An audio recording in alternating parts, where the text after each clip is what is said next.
ये मांगों के साथ पूरी हो जाएगी। 21 दिसंबर में जो 21 सूत्री मांगे हैं उन्हीं को लेकर ये भूख हड़ताल है और उन्हीं सरकार की तानाशाही और प्रशासन की तानाशाही के विरुद्ध ये सांकेतिक भूख हड़ताल है, जो सरकार को संदेश देना है कि हम आपके लाठी डंडों से या आपके दबाव से डरने वाले नहीं हैं। हम हमारी 21 सूत्री मांगों के लिए दृढ़ निश्चय कर चुके हैं कि इनको पूरा करा के उठेंगे। परमिशन को लेकर कुछ इश्यू हो रहा था, परमिशन हो गई है? हाँ, अभी तो मौखिक रूप से हमने ग्राउंड दिया है नेहरू स्टेडियम, परमिशन भी शाम सुबह में हाथ में दे देंगे। स्वास्थ्य की जांच पड़ताल करने की कोई टीम वगैरह नहीं, अभी तक प्रशासन की तरफ से कोई नहीं। हमने जब से भूख हड़ताल पे हैं तभी से हमने सूचना दे दी थी प्रशासन को, पर उनकी तरफ से न तो कोई टीम आई है। हमारे जो खुद यहाँ राजेंद्र जी शर्मा है डॉक्टर, वही खुद रोज आके चेकअप कर रहे हैं हमारे संगठन जैसे प्रशासन की तरफ से कहना है कि वो उनके निजी मतलब ऑफिस में बैठ के भूख हड़ताल कर रहे हैं, तो ऐसा कुछ नहीं। भूख हड़ताल तो हमने वहाँ से शुरुआत करी। आज हम रोड पे या बैठ के तो नहीं कर सकते। अब 21 तारीख तक ये भूख हड़ताल है और उसके बाद यदि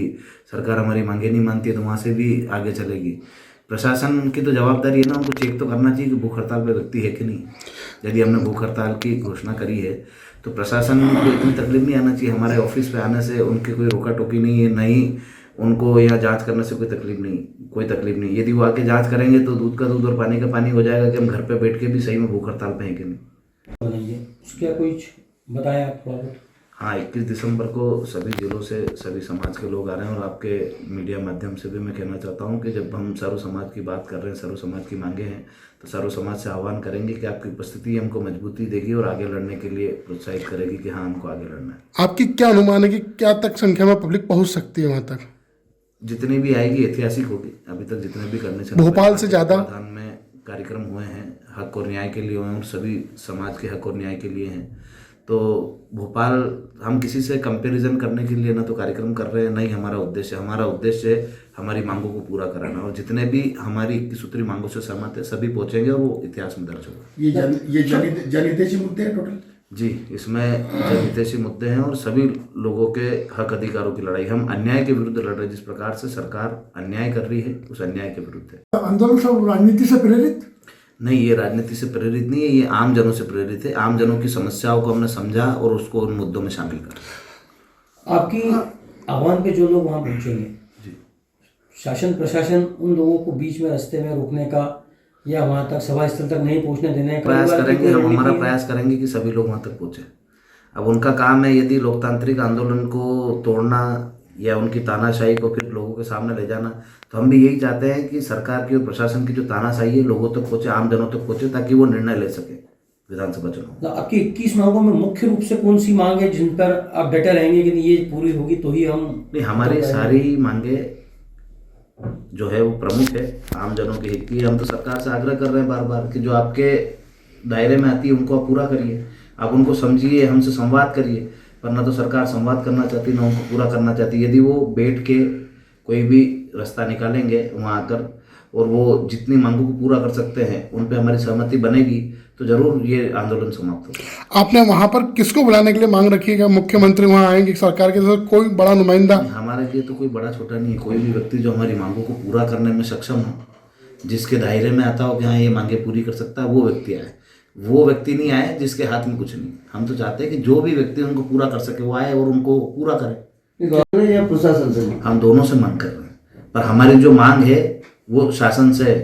प्रशासन खाली व्यवस्था देख सकता है या व्यवस्था जमा सकता है, पूरी नहीं कर सकता। हम शासन से ही मांग कर रहे हैं कि हमारी जो 21 सूत्री मांगे इनको समझा जाए और ये सर्वहितैषी मांगे, इससे उनका कोई नुकसान नहीं। ये जीवन सिंह जी को क्या अन्ना हजारे माना जाए? आगे चल के उनके पद चिन्हों पर चलेंगे? नहीं, उन्होंने बहुत बड़े बड़े आंदोलन करे। हम तो किसी से हमारा कंपेयर नहीं करते। हम हमारी मांगों और शर्तों के लिए लड़ रहे हैं। किसी को भी कोई व्यक्ति मानने की आवश्यकता नहीं। जीवन सिंह ही है और अपने सिद्धांतों के साथ, अपने मुद्दों के साथ लड़ाई लड़ेंगे। भोपाल तो हम आंदोलन से पीछे हटने वाले थोड़ी। ये होगा तो फिर से आंदोलन होगा। जिस प्रकार से 8 जनवरी में धोखा हुआ था तो क्या आज आंदोलन नहीं हो रहा है?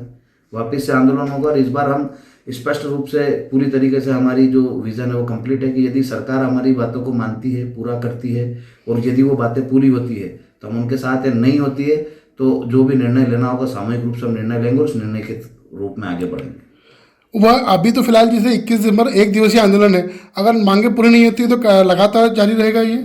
हाँ, आंदोलन कभी भी 1 दिन का या 5 दिन का नहीं होता है। जब तक मांगे पूरी नहीं होती तब तक आंदोलन जारी रहता है। 21 दिसंबर वाला आंदोलन आप जब मुख्यमंत्री से मिले थे उसके बाद वहाँ से अभी तक कोई रिप्लाई नहीं है आपको मिलने के लिए, या किसी को बुलाया गया अभी तक? नहीं, अभी बीच में कोर कमेटी की जो वार्तालाप चल रही है, जिस प्रकार से उन्होंने मौखिक रूप से ग्राउंड दिया है आंदोलन करने के लिए, तो लगातार वार्ताएं चल रही है और वार्ताओं में यदि कोई निष्कर्ष निकलेगा तो हम बराबर उनका धन्यवाद देंगे। पर अभी उसमें जो भी मिलना चाहे मिल सकते हैं हमारे कार्यकर्ताओं से। आज प्रशासन और हमारी जो बातचीत चल रही है उसमें उन्होंने हमें ग्राउंड उपलब्ध कराया है, तो हम प्रशासन का भी धन्यवाद देते हैं कि हाँ, कम से कम इस बात का धन्यवाद नहीं दे रहे कि आपने अच्छा कराया, लोकतांत्रिक मूल्यों में हमारे अधिकारों को, हमारी बातों को रखने के लिए आपने जगह दी है, इसलिए धन्यवाद। आम चर्चा है कि जीवन सिंह शेरपुर जो है कि एक राजनीतिक पार्टी को इनमें बेस खड़ा कर रहे हैं, तो आने वाले चुनाव के अंदर अपनी पार्टी खड़ी करेंगे। हम 11 सालों से आंदोलनरत हैं, 11 सालों से लगातार आंदोलन कर रहे हैं और इन्हीं मांगों को लेकर हम लड़ रहे हैं। तो दो चुनाव निकल गए, तब तो हमने राजनीतिक दल इकट्ठा नहीं करा या नहीं बनाया। यदि अब आवश्यकता लगेगी तो जो हमारे सबकी सहमति होगी उसके हिसाब से बनाएंगे भी सही। राजनीतिक बेस खड़ा करना होता तो 2018 के चुनाव निकले, उसके बाद ये 2023 के निकले।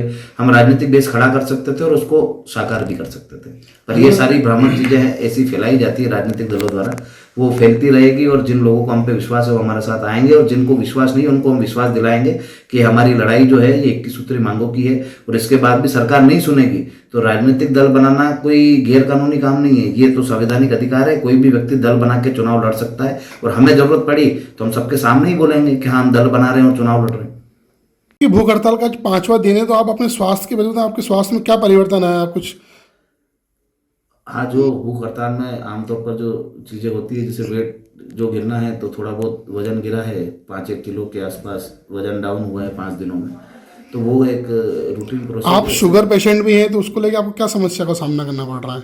नहीं, शुगर अभी बढ़ती घटती रह रही है, पर जब मैं खाली पानी पे हूँ तो मेडिसिन जो लेता था वो नहीं ले रहा हूँ।